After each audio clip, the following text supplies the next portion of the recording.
The short video will deal with the concept of isomerism, and we'll start off with a definition given in your notes there. Isomers are compounds that have the same molecular formula but have got different structural formulas. So same molecular formula, different structural formula. And this definition is one that gets examined often in section A, question 1, where they ask for one term or one name for a particular description, and the definition of isomerism often comes up there. Alright, let's have a quick look at the examples given. I asked you to write down the molecular formula and then name each of the following. So if we start here, the molecular formula is C4. There are 4 carbon atoms and 10 hydrogen atoms. So the molecular formula, remember, it's just the number of each atom in the compound, is C4H10. And if we move to this one here, we see there are also 4 carbons, so C4 and again H10. So in the definition, they have the same molecular formula. But clearly their structures are different. You can see that quite obviously. One of the easiest ways to check for isomerism is to check firstly that they have the same molecular formula and then to name them. And this first compound here has 4 carbons, so it's just butane. And this compound over here has got a branch. It's a methyl branch, so this is methyl propane, the main chain having 3 carbons. Move to the 2 low ones. Again, we have 4 carbons, and then we have 3, 6, 7, 8, 9, 10 hydrogens. That 10 hydrogens and a single oxygen.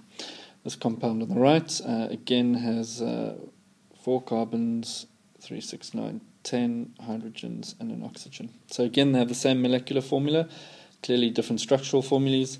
If we name the first compound, you can see its main chain over there has got 3 carbons with an OH group.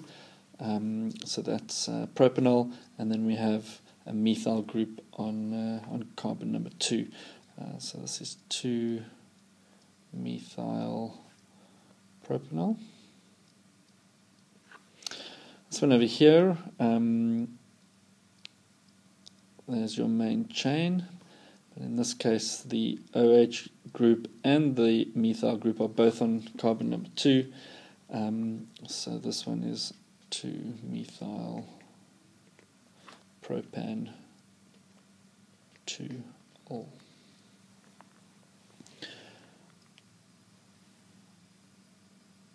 Alright, let's move further down that page. The next little bit deals with the difference between physical properties of organic compounds and chemical properties. And physical properties relate really to things like melting point, boiling point, and something called viscosity. The concept of viscosity is just how much a liquid resists flowing. So something like syrup has very high viscosity, something like water has very low viscosity.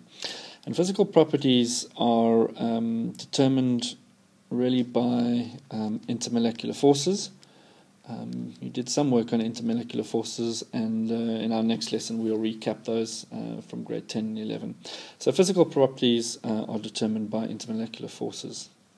Chemical properties relate really to a compound's reactivity, what kind of reactions it undergoes, and the chemical properties are really determined by the functional group.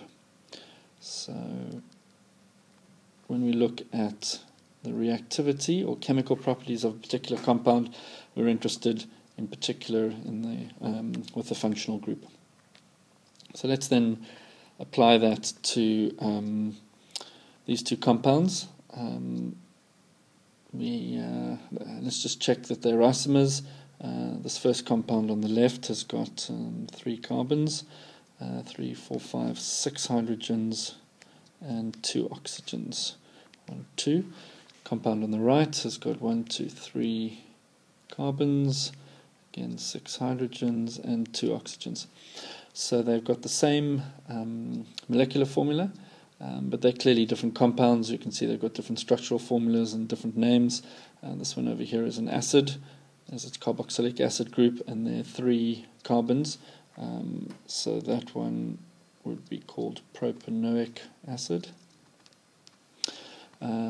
This compound on the right, there's its functional group there. It's an ester, and the branch is over here. So that's a methyl branch. And the ester group is attached to 2 carbons, so that's F, and the ester is a noate.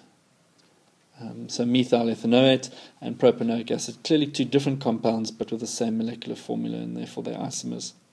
So why do these 2 have different properties? Well, the clear answer here is that they have different functional groups. And because of those different functional groups, they'll react differently.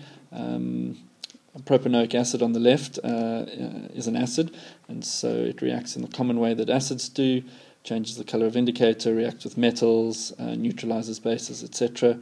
And in fact, it's that hydrogen over there that comes off as an H plus to form the acid.